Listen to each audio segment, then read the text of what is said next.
मानव संपदा पोर्टल पर विद्यालयों में छात्र नामांकन का अंकन, त्रुटिपूर्ण you dash code, duplicate you dash code, 69,000 सहायक अध्यापक भर्ती प्रक्रिया में नवनियुक्त अध्यापकों का रजिस्ट्रेशन और अंतर जनपदीय व पारस्परिक स्थानांतरण प्रक्रिया के अंतर्गत स्थानांतरित शिक्षकों के कार्यमुक्त एवं कार्यभार ग्रहण संबंधित सूचना मानव संपदा पोर्टल पर अद्यावधिक न किए जाने के संबंध में बेसिक शिक्षा सचिव श्री प्रताप सिंह बघेल जी का एक पत्र समस्त जनपदों के जिला बेसिक शिक्षा अधिकारियों को लिखा गया है और निर्देशित किया गया है कि 28 मई 2021 तक अविलंब इन सभी कार्यों को पूर्ण कर लें। देखिए, पूर्व में आदेश हो चुका है कि विद्यालयों में जितने भी छात्रों का नामांकन हुआ है उसका अंकन मानव संपदा पोर्टल पर हो जाना चाहिए। सभी विद्यालयों का जो यू डैश कोड है वो भी मानव संपदा पोर्टल पर अपलोड होना चाहिए और 69,000 सहायक अध्यापक भर्ती प्रक्रिया में जितने भी नवनियुक्त अध्यापक हैं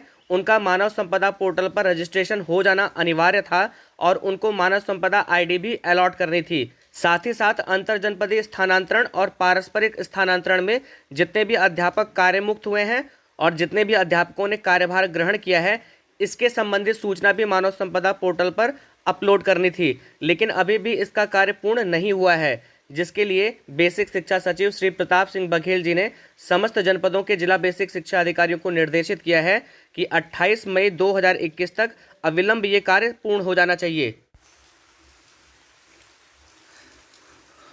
अब आइए हम आपको बताते हैं कि किन किन जनपदों में विद्यालयों के जो छात्र नामांकन का अंकन है वो मानव संपदा पोर्टल पर 100% नहीं हुआ है। इसमें जो सबसे पहला जनपद है वो है आगरा, उसके बाद बलिया, बलरामपुर, इटावा, फर्रुखाबाद, हमीरपुर, हाथरस, लखनऊ, मथुरा, मुरादाबाद, मुजफ्फरनगर, सहारनपुर, सिद्धार्थनगर, प्रतापगढ़, सीतापुर और उन्नाव। इन जनपदों में जो छात्रों का नामांकन का जो अंकन है वो मानव संपदा पोर्टल पर 100% नहीं हुआ है। अब आइए हम आपको बताते हैं कि जो त्रुटिपूर्ण यू डैश कोड है, यानी कि मानव संपदा पोर्टल पर किन जनपदों के विद्यालयों का जो यू डैश कोड है वो त्रुटिपूर्ण अंकन किया गया है। उसमें जो जनपद है उसमें सबसे पहला है इटावा, फिर गाजियाबाद, फिर कासगंज, फिर महाराजगंज, फिर प्रतापगढ़, फिर प्रयागराज, फिर सहारनपुर और फिर भदोही। अब जो डुप्लीकेट यू डैश कोड का अंकन जिन जनपदों में नहीं हुआ है उन जनपदों में सबसे पहला जनपद है आगरा, फिर अलीगढ़, फिर अम्बेडकर नगर, फिर अमेठी, अमरोहा, अयोध्या, आजमगढ़, बदायूं, बलिया, बलरामपुर, बांदा, बरेली, बस्ती,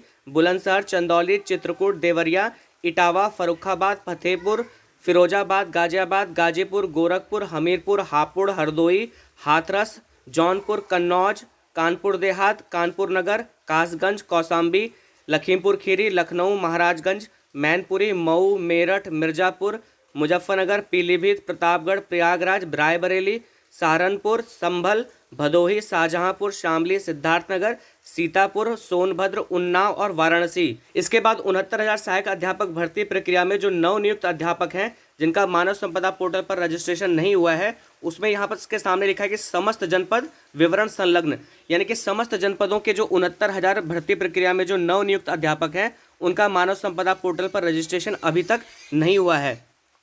और इसके साथ ही साथ अंतर जनपदीय स्थानांतरण और पारस्परिक स्थानांतरण में सभी जनपदों में जो अध्यापक आए हैं उनके कार्यभार और कार्यमुक्ति से संबंधित जो सूचना है वो भी मानव संपदा पोर्टल पर अपलोड नहीं की गई है, जिसके लिए संबंधित जनपदों के जिला बेसिक शिक्षा अधिकारियों को निर्देशित किया गया है कि 28 मई 2021 तक ये कार्य पूर्ण कर लें। मैं आशा करता हूँ कि इस वीडियो के माध्यम से जो जानकारी आपको दी गई वो आपको अच्छे ढंग से समझ में आई होगी। अगर आपको मेरा वीडियो पसंद आया तो आपसे निवेदन है कि इस वीडियो को लाइक, शेयर, कमेंट जरूर करें। चैनल को सब्सक्राइब करें ताकि विभाग संबंधी जो और भी महत्वपूर्ण सूचनाएं हैं वो आपको समय से मिलती रहें। वीडियो देखने के लिए आप सभी लोगों का बहुत बहुत धन्यवाद।